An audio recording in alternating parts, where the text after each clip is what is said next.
성경 말씀 사사기 1장 1절부터 15절까지 말씀입니다.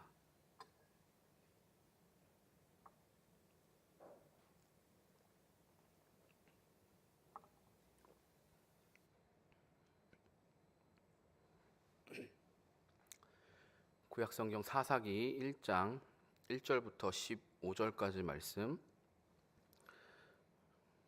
구약성경 360쪽 사사기 1장 1절부터 15절까지 말씀을 한 절씩 교독하도록 하겠습니다. 여호수아가 죽은 후에 이스라엘 자손이 여호와께 여쭈어 이르되 우리 가운데 누가 먼저 올라가서 가나안 족속과 싸우리이까?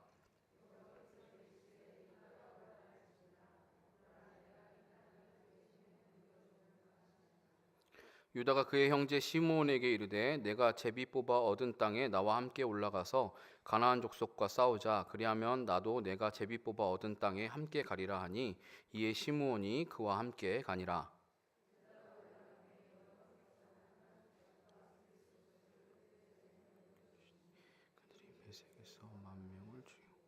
또 베색에서 아도니 베색을 만나 그와 싸워서 가나안 족속과 브리스 족속을 죽이니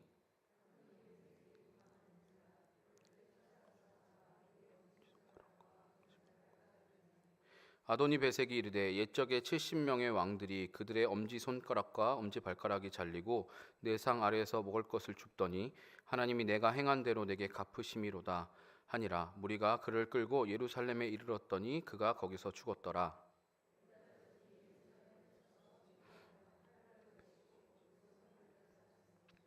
그 후에 유다 자손이 내려가서 산지와 남방과 평지에 거주하는 가나안 족속과 싸웠고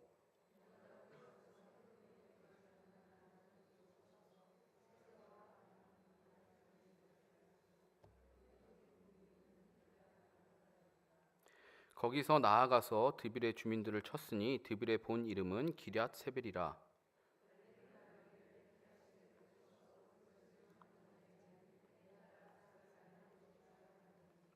갈렙의 아우 그나스의 아들인 온니엘이 그것을 점령하였으므로 갈렙이 그의 딸 악사를 그에게 아내로 주었더라.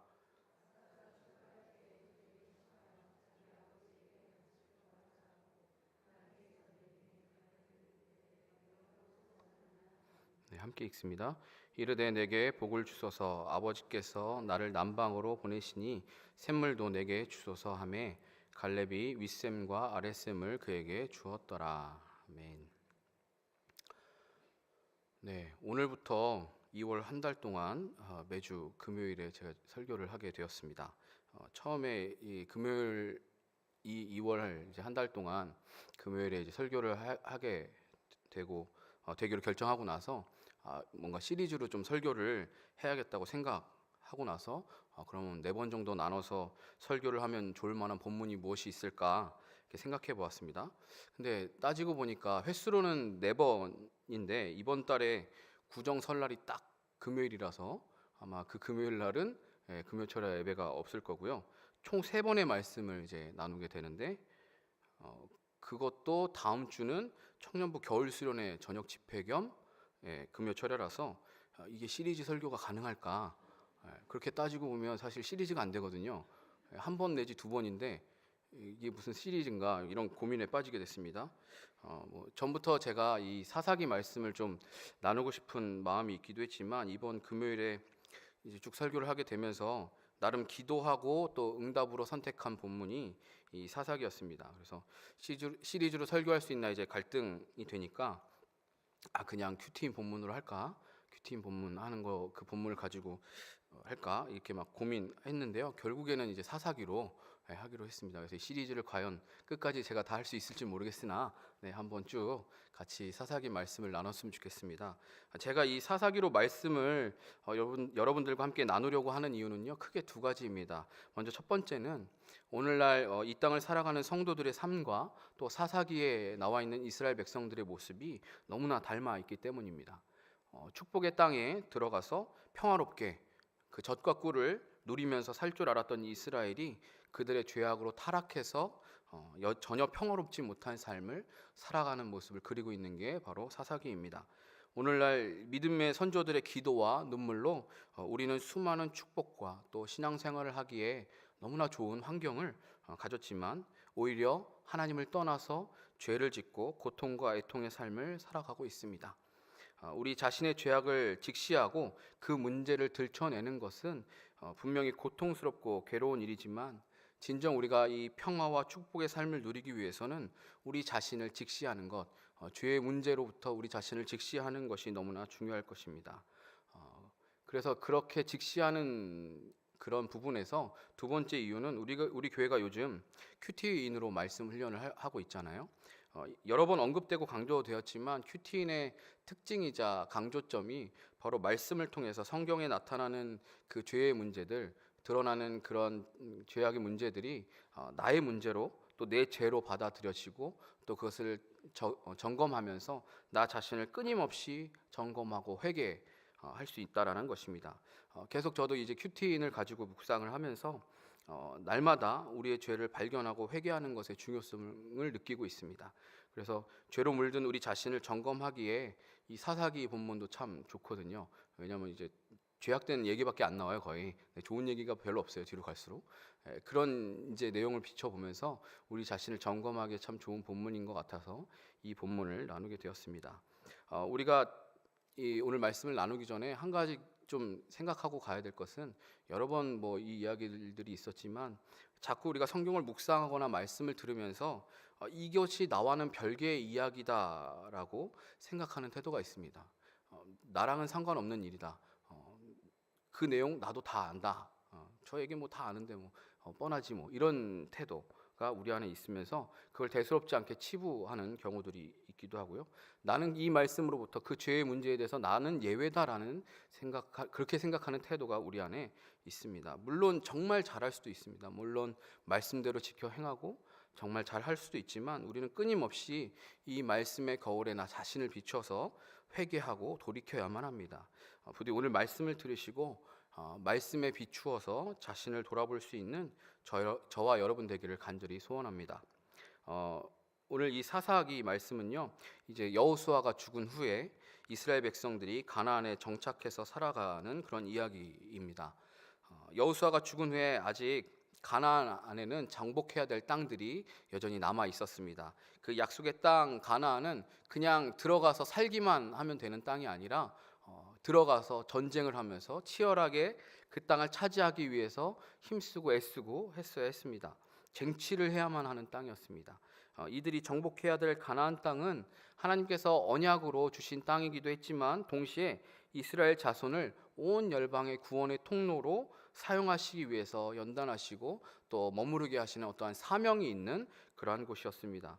그래서 이스라엘 자손이 여호수아가 죽은 이후에 이제 여호수아를 통해서가 아니라 본인들이 기도하면 하나님 앞에 묻습니다. 우리가 여호와께 누가 먼저 올라가야 되겠습니까? 누가 먼저 저 땅을 정복하러 가야 하겠습니까? 라고 가나안 족속과 싸워야 되겠습니까? 라고 묻습니다.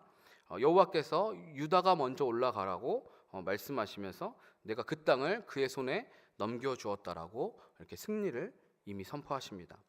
하나님께서 우리에게 사명을 주실 때는 두 가지가 이미 확정되어 있다고 저는 보는데요. 하나는 하나님께서 그 사명을 감당하는 우리와 함께 하시는 것, 그것은 확정되어 있는 것, 누구도 반박할 수 없는 것이고, 다른 하나는 그 사명을 결국 하나님이 성취하게 하신다라는 것, 하나님이 우리에게 주신 그 사명이 확실하다면 하나님 반드시 그 사명을 성취하신다라는 것입니다. 그런데 우리는 종종 이런 말씀을 하나님이 이미 승리를 우리에게 선포하셨기 때문에 우리는 아무것도 안 해도 되는, 불성실하게 그냥 가만히만 있어도 그냥 하나님이 알아서 하실 것이라는 그런 오해를 합니다.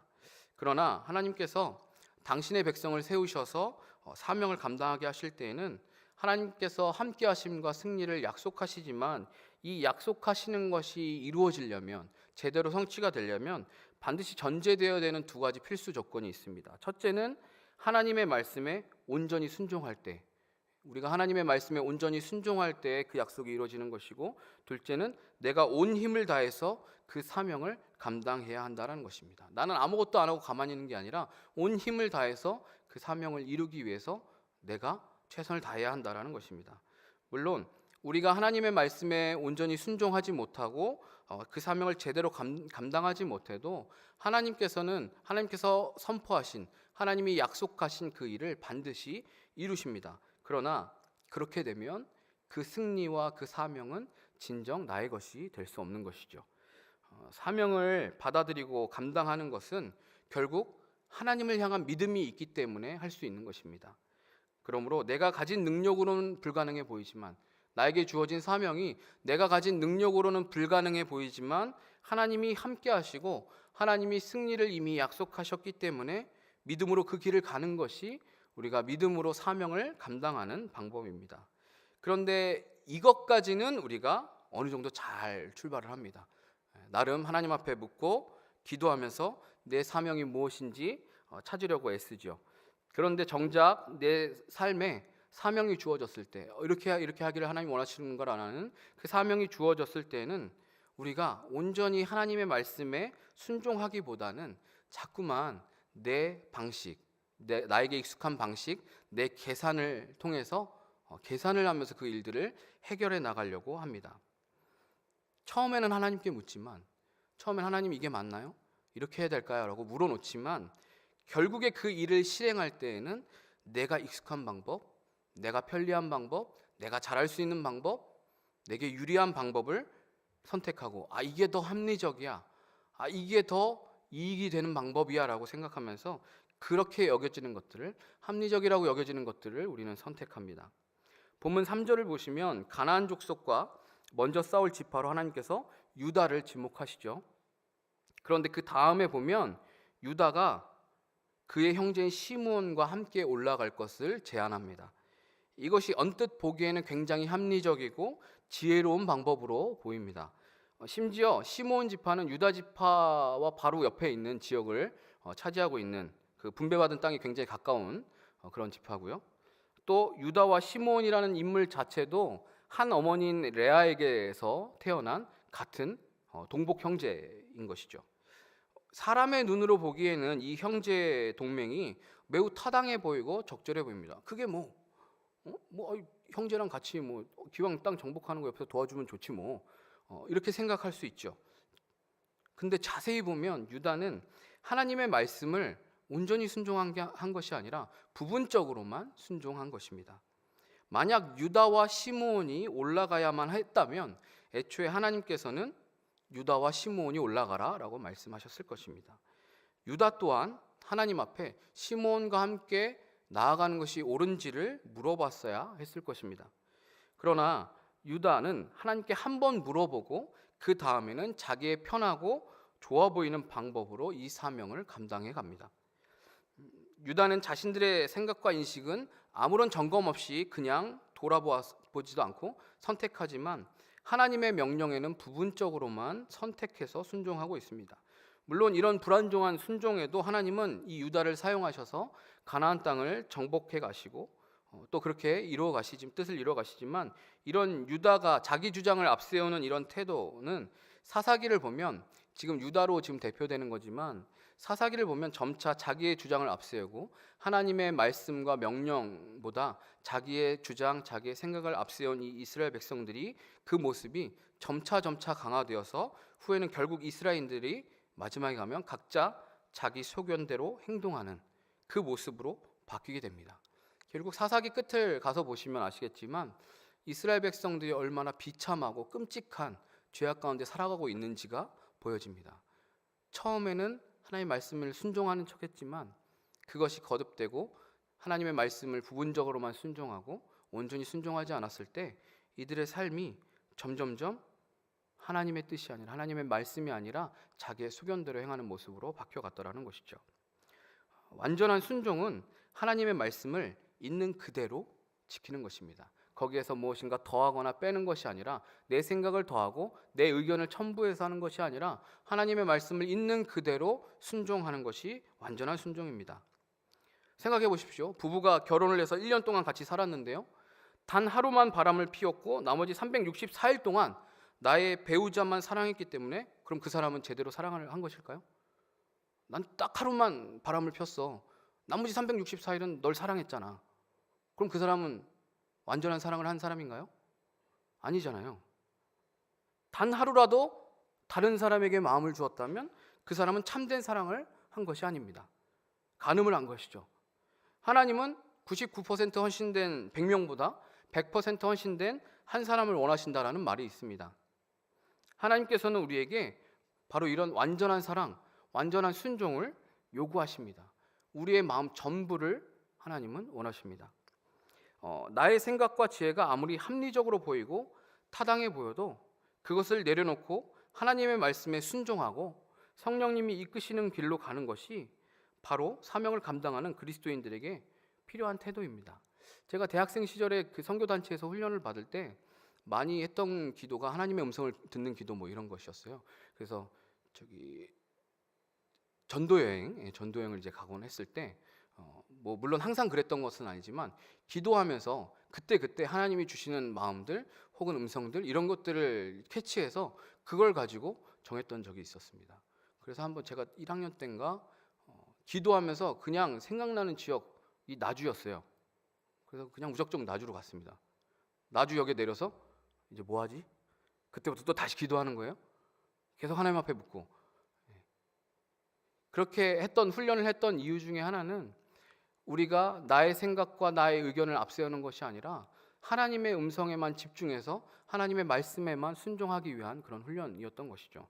그것이 뭐 항상 맞았던 것은 아니지만, 그것이 항상 뭐 잘 되었던 것은 아니지만, 그런 과정을 거쳐가면서 나름대로 하나님께 완전한 순종과 헌신을 하는 훈련을 했던 기억이 있습니다. 예수님께서도 한 마리 어린 양을 찾기 위해서 99마리의 양을 들판에 두고 그 잃어버린 양을 찾으시기 위해서 가시지 않습니까? 인간의 어떤 생각과 이해 타산으로 따지면 그 잃어버린 양 한 마리 찾으려다가 99마리의 양 거기서 더 잃어버릴 수가 있잖아요. 내가 없는 동안, 목자가 없는 동안 뭐 늑대라도 나타나서 막 잡아가면 더 큰 손해이잖아요. 그러니까 그 양 한 마리는 그냥 버리고, 아깝지만 이 양은 버리고 99마리 지키는 게 더 이득이지, 그게 더 합리적이지 라고 우리는 그렇게 생각하죠. 하지만 하나님은 그렇게 일하시는 분이 아니십니다. 우리가 진정 하나님과 함께 사명을 온전히 감당하길 원한다면 하나님의 말씀에 온전히 순종하고 또 그것에 헌신하는 태도를 늘 점검해야 합니다. 내가 하나님의 말씀을 100% 순종하고 있는가, 아니면 거기에 내 생각을 더해서 내 의견을 더해서 앞세우고 있지는 않은가, 정말 이것이 하나님이 원하시는 것이 맞는지, 또 내 생각과 계산이 지금 앞서 있는 것은 아닌지 끊임없이 묻고 점검하면서 사명을 감당해야 합니다. 또한 오늘 본문 4절부터 15절까지를 보면 유다 지파가 땅을 얻는 내용이 나오고 있는데요. 여기서 두 가지 사건이 등장합니다.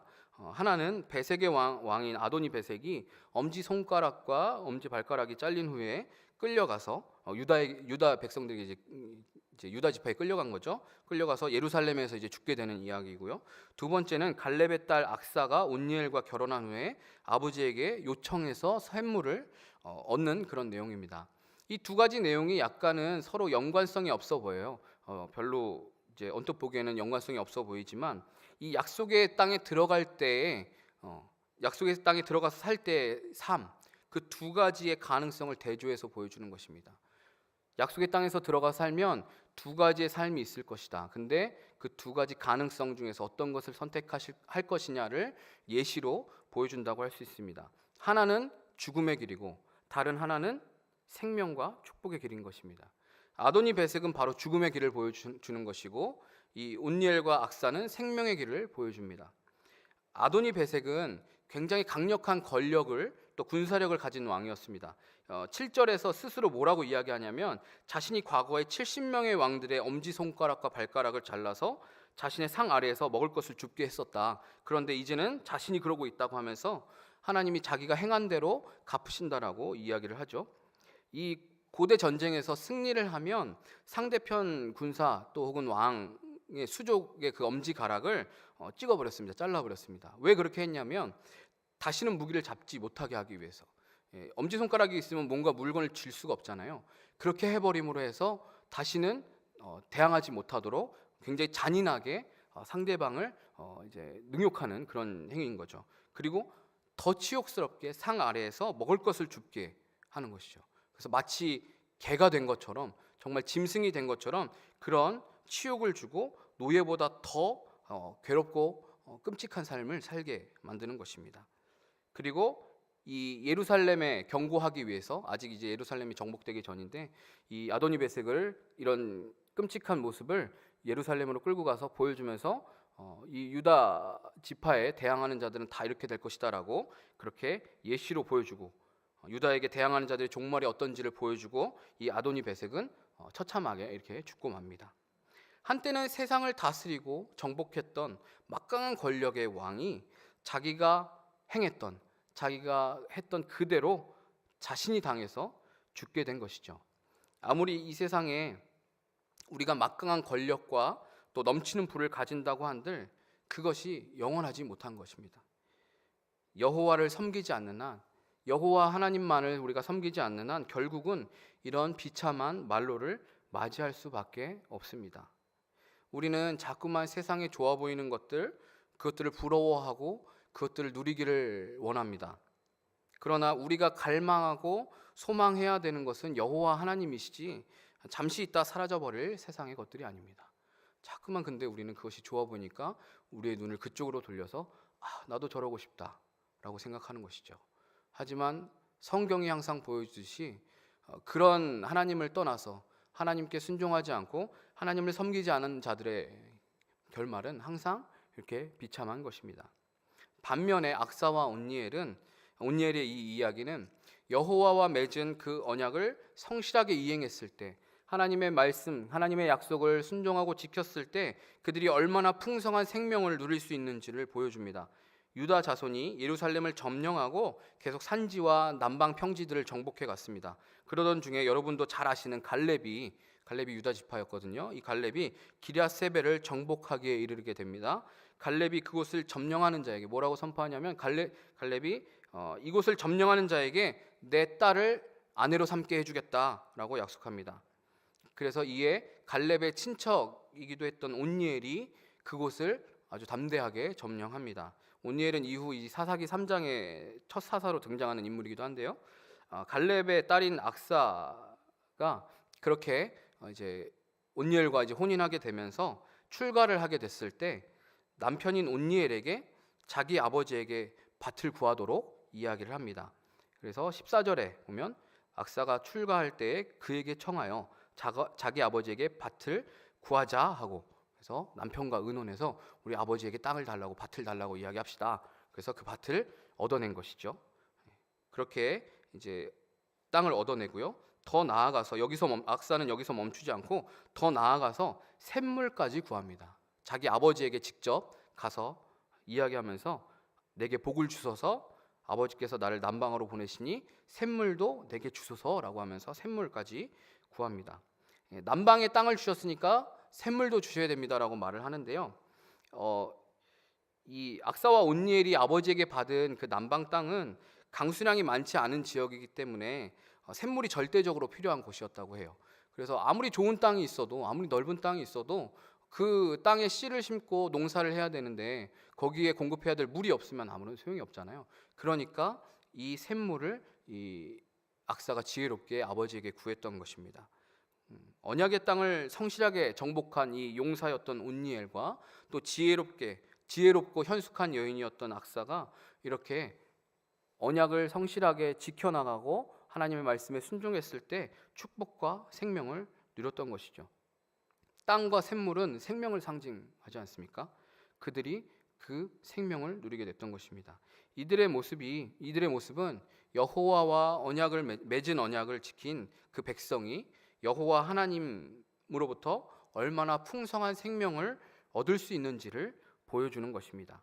이스라엘이 하나님의 명령에 순종하고 하나님과 세운 언약에 충실했을 때, 충성되이 그것들을 감당했을 때 이 온니엘이 신부도 얻고 더불어서 땅과 샘물까지도 얻을 수 있었던 것처럼, 하나님과의 그 언약에, 하나님의 말씀에 순종했을 때 그 백성들에게 하나님은 그냥 말로만 표현되는 그런 풍성한 은혜가 아니라 그게 더해지는, 더 풍성한, 더 놀라운 것들을 부어주시는 것을 볼 수가 있습니다.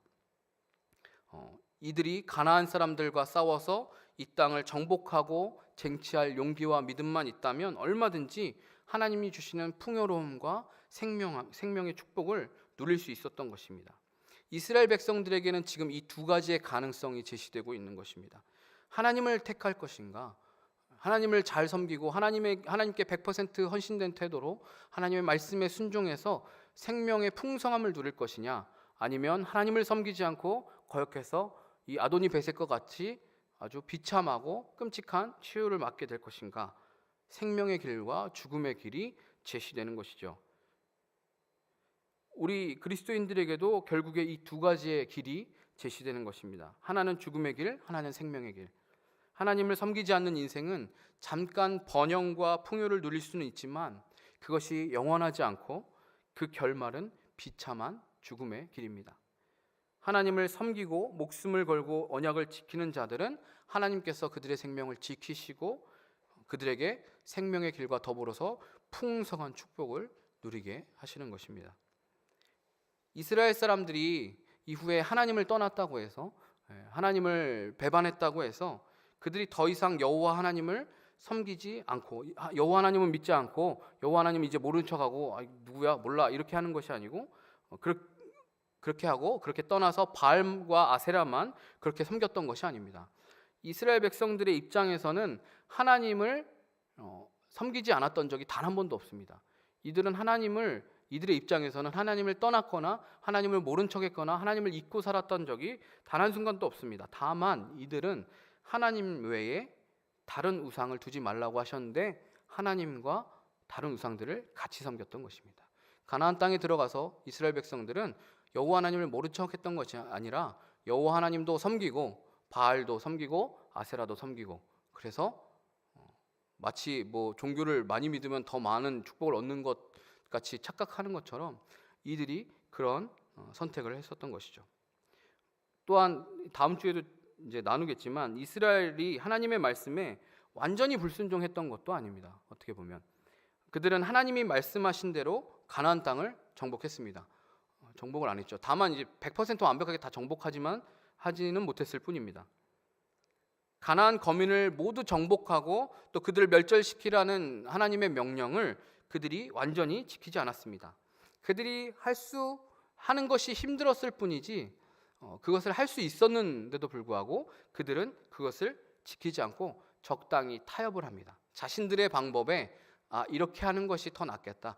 이것은 너무 힘드니까 적절히 이 사람들과 협약을 맺고 이 사람들 종으로 부리면서 이렇게 살아가면 될 것이다 라고 적정히 타협을 합니다. 그 땅을 다 정복 못할 만한 타당한 이유도 물론 이들에게 있었습니다. 그 땅에 유다 지파 같은 경우 그 땅에 철병거가 있어서 정복하지 못했다라고 하기도 하고요. 여러 가지 이유들이 있었어요. 하지만 그들은 어느 순간 적정한 타협점을 찾았고 더 이상 가나안 거민들을 쫓아내지 않았습니다. 자신들 그 사이에 두고 그냥 그렇게 적절히 적응하면서 타협하면서 살아갔던 것이죠. 그래서 이제 2장 1절부터 5절 말씀해 보면 하나님께서 그 부분에 대해서 여호와의 사자를 보내셔서 하나님의 형벌을 선포하는 장면이 나옵니다. 그래서 너희들이 쫓아내지 않은 그 가나안 거민들이 너희들의 허리에 가시가 될 것이다라고 하나님이 선포를 해버리시죠. 우리는 이 말씀을 보면서 결단해야 합니다. 앞에서도 이야기했지만 하나님은 100% 하나님께만 우리의 마음을 드리고 섬기기를 원하시지 적당히 하나님도 사랑하고 세상도 사랑하는 것을 원하지 않으십니다. 우리에게는 오직 두 가지 길밖에 없습니다. 죽음의 길 아니면 생명의 길. 이것은 뭔가 극단적인 선택을 해라, 뭐 아니면 도다, 이런 이야기가 아닙니다. 우리의 태도를 분명하게 해야 한다는 것입니다. 우리의 마음의 태도를 분명하게 하나님이냐 아니면 세상에 좋은 것들이냐, 그 둘 중에 한 가지만 선택해라. 둘 중에 한 가지밖에 선택할 수가 없죠. 그 태도를 정하라는 것입니다. 적당히 타협하면서 세상과 하나님 사이를 오가면서 줄타기하는 그런 애매한 태도를 버리라는 것입니다. 이스라엘 백성들이 했던 그 죄가 그런 것이죠. 하나님과 우상 사이를 적당히 오가면서 타협하면서 자신들의 생각과 하나님의 말씀 사이를 적당히 오가면서 선택하고 줄타기를 했던 것이죠. 하나님은 우리에게 그 태도를 명확하게 하라고 말씀하십니다. 우리가 예수 그리스도를 영접해서 진정으로 하나님을 사랑하고 하나님께 충성된 삶을 살기로 작정한다면 결코 세상과 하나님을 겸해서 섬길 수가 없습니다. 돈과 하나님을 겸하여서 섬길 수가 없습니다. 내 삶의 왕좌에 나와 하나님이 동시에 앉을 수가 없습니다. 예수님을 영접한 그 순간 내 삶의 주권은, 내 삶의 왕좌는 예수님께 내어드리는 것입니다. 그 순간 그 왕좌는 영원히 이제 예수님의 것입니다. 내가 원할 때는 내가 그 왕좌에 앉고, 예수님 잠깐만 비켜보세요, 지금은 내가 앉아야겠어요, 그 자리를 어느 순간에 내가 필요할 때는 내가 앉고, 하나님이 내게 필요할 때는 잠시 그 자리를 내어드리면서 지금은 좀 앉으셔도 되죠, 이렇게 하는 것이 아닙니다. 그래서 여호수아서 24장 15절에 보면 어떻게 보면 여호수아와 사사기가 이제 시간상으로 이렇게 딱 연결되는 건데요. 여호수아서 맨 끝장인 24장 15절에 보면 여호수아가 임종 직전에 이스라엘 백성들 앞에서 결단하게 하잖아요. 만일 여호와를 섬기는 것이 너희에게 좋지 않게 보이거든 너희 조상들이 강 저쪽에서 섬기던 신들이든지 또는 너희가 거주하는 땅에 있는 아모리 족속의 신들이든지 너희가 섬길 자를 오늘 택하라. 오직 나와 내 집은 여호와를 섬기겠노라. 선택해라. 너희들이 보기에 여호와 하나님보다 저 이방 신들이 더 좋아 보이면 그거 선택해라. 근데 나는, 나와 내 집은 오직 여호와만 섬길 거다. 너희는 뭘 택할 것이냐? 너희는 누구를 택할 것이냐? 여호수아가 이야기합니다. 이 말에 백성들이 아닙니다, 우리도 여호와만 섬길 것입니다 라고 말하니까 여호수아가 오늘 제가 한 이야기와 똑같은 이야기를 백성들에게 하는 것입니다. 너희가 여호와를 버리고 이방 신들을 섬기면 아무리 하나님이 너희에게 복을 주셨던 그 이후에라도 하나님이 돌이키셔서 재앙을 너희에게 내리시고 너희를 멸하실 것이다. 아무리 너희가 풍성한 삶을 이전에 누렸다 한들 너희가 하나님을 떠나 이방신을 섬기면 하나님이 너희들을 반드시 멸하실 것이다 라고 이야기합니다.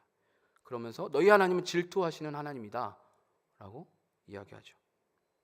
그래서 결단하라고 말하면서 뭐라고 말하냐면 너희 중에 있는 이방신들을 치워버리고 너희의 마음을 이스라엘의 하나님 여호와께로 향하라.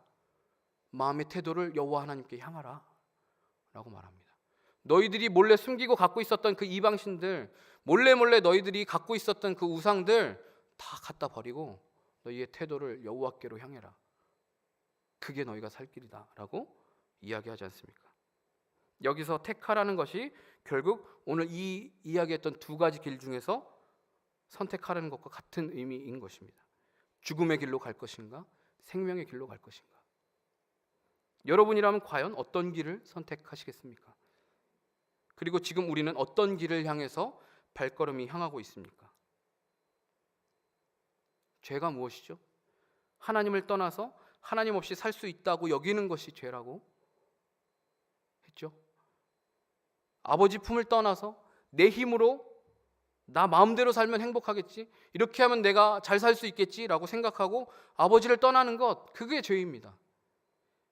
그런데 그 결말이 어떻게 되죠? 그 탕자가 어떻게 되죠? 아버지를 떠나니까 어떻게 되죠? 그 어마어마한 재산을 가지고 갔는데도 아버지를 떠나니까 돼지에게 쥐엄 열매나 빼앗아 먹는 비참한 인생이 되는 것입니다. 그러나 아버지 품에 거하면 언약에 신실하신 그 언약을 반드시 지키시는 하나님 앞에 내 마음을 100% 온전히 드리고 그분의 말씀을 지켜 행하면 풍성한 생명뿐만 아니라 거기에 필요한 모든 것이 더 주어지게 되는 것입니다. 빌 갓서드라는 사람이 쓴 하나님의 질투라는 책에 이런 내용이 있습니다. 노스 우주에서 40일간 금식하던 중이었다. 우연히 코스타리카의 어느 스쿠버 다이빙 강사에 관한 특집 기사를 읽게 되었다. 그 강사가 어느 날 4.5m 정도 깊이의 맑은 물속에서 수백 년 전의 금화를 발견했다는 것이다. 1,100만 달러 가치에 해당하는 황금이었다. 부러움과 탐욕의 강한 물결이 내 마음을 사로잡았다. 왜 나는 그런 황금을 발견하지 못했을까? 그 금식 기간에 하나님은 나로 하여금 결단을 내리게 하셨다. 돈에 초점을 맞출 것인가? 아니면 하나님 나라를 추구할 것인가? 그날 나는 하나님께 헌신하겠다는 기도를 드렸다. 몇 년 후 자메이카 여행 중에 한 늙은 선원으로부터 들은 그 다이빙 강사 이야기는 비극적이었다. 요즘 그 양반은 빈털터리에다 이혼한 상태며 건강도 좋지 않고 또한 잔뜩 의기소침해 있답니다. 그 이야기를 들으면서 지난 4개월 동안만 놓고 보더라도 하나님이 복음 사역을 위해 나에게 제공하신 것은 그 사람이 발견했던 금화보다 훨씬 더 많다. 하나님이 돈을 질투하시는 데는 이유가 있다. 하나님은 우리가 믿음의 길에서 탐욕과 돈에 대한 집착이라는 가시덤불 속에 빠져드는 것을 원치 않으신다. 그 덤불 속에서 힘쓰고 애쓸수록 상처만 커질 뿐이다. 그분은 우리를 그런 슬픔으로부터 지키기 위해 질투하신다. 선하신 하나님이 질투하시는 것은 우리의 유익함을 위함이다. 하나님의 질투의 이유는 우리의 유익함을 위함입니다. 하나님은 우리의 마음 100% 전부를 원하십니다. 100% 순종을 하나님 우리에게 원하십니다.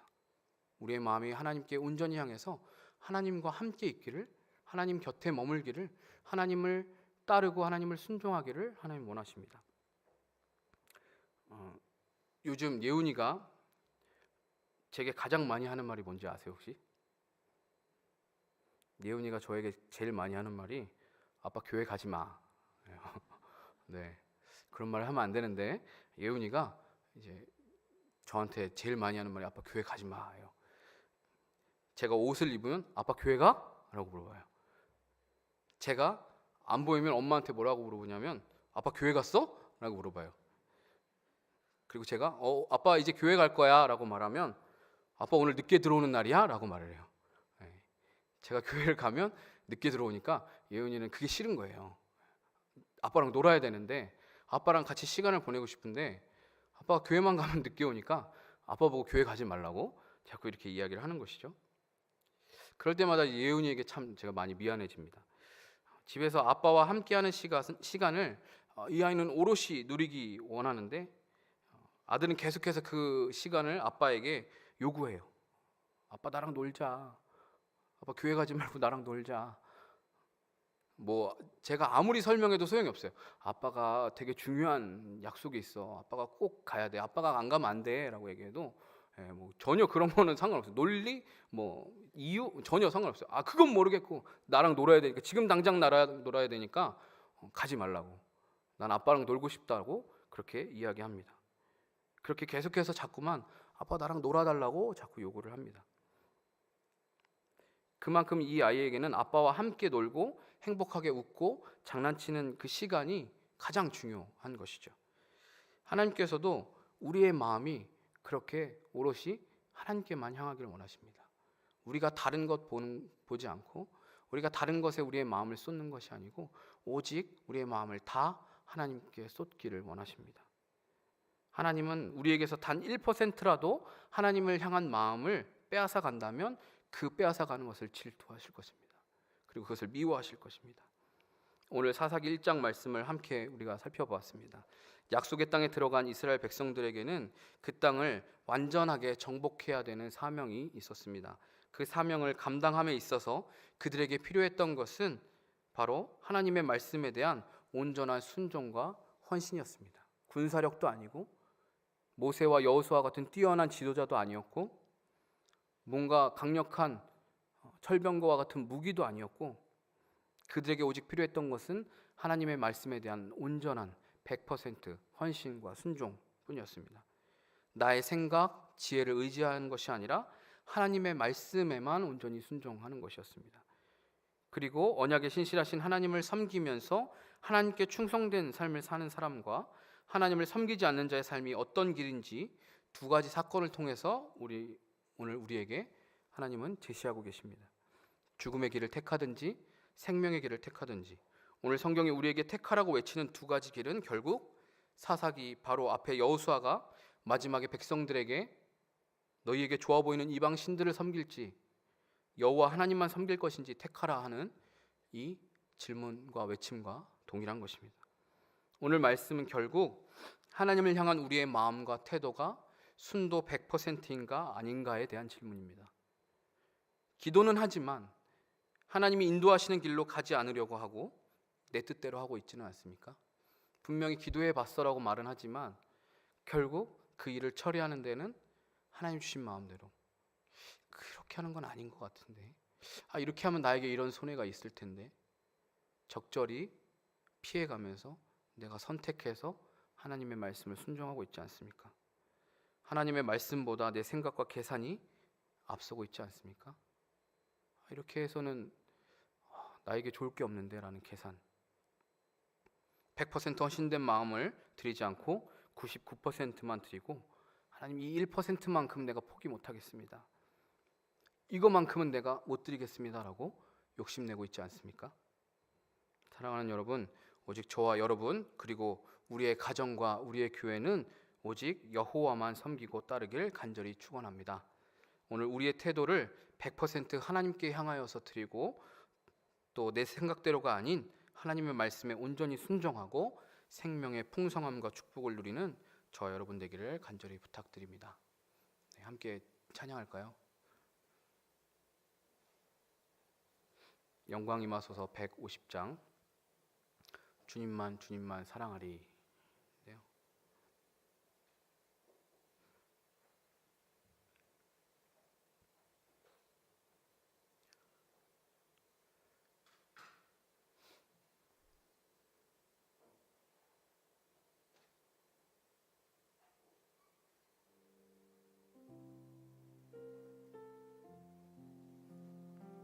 우리가 말로는 주님 사랑한다고 쉽게 말하잖아요. 주님 사랑합니다. 근데 사랑한다는 건요, 감정이 아니고, 감정만 해당되는 것이 아니고, 감정을 말로 표현하는 것만 해당되는 것이 아니라 그 마음을 실제로 표현했을 때, 그게 진짜 사랑이 되는 것이죠.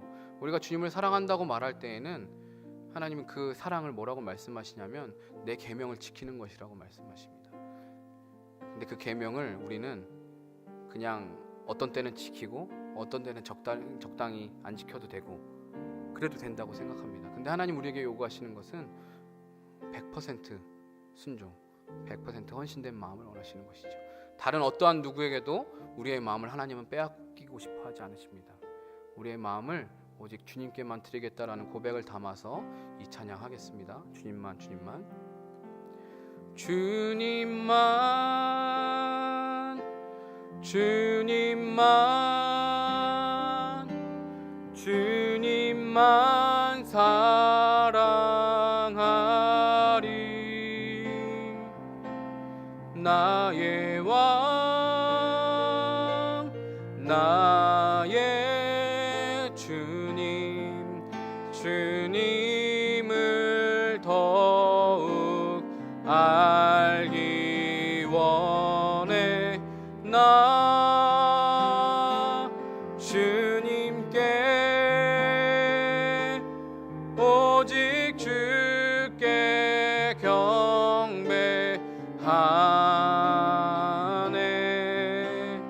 거룩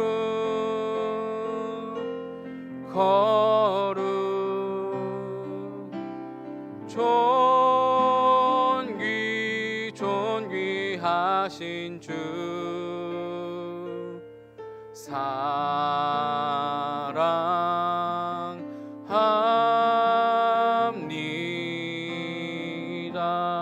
한 번 더 주님만 주님만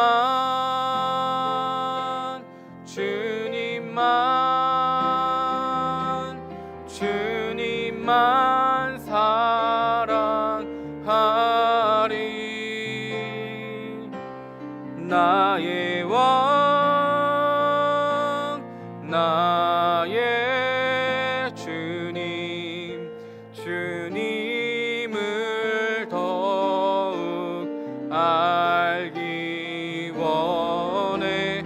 나 주님께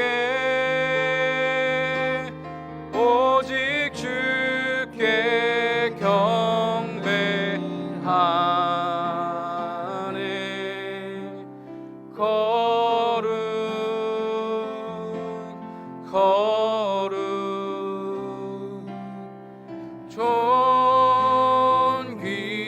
존귀하신 주 사랑합니다.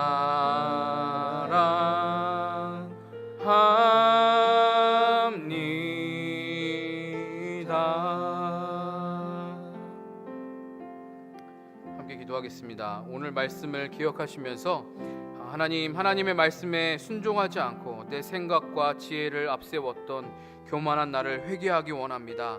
하나님, 또한 하나님께 내 마음을 100% 다 드리지 않고 세상에 좋아 보이는 다른 모든 것들에게 내어주었던, 그것들에게 내 마음을 뺏겼던 나 자신을 회개합니다.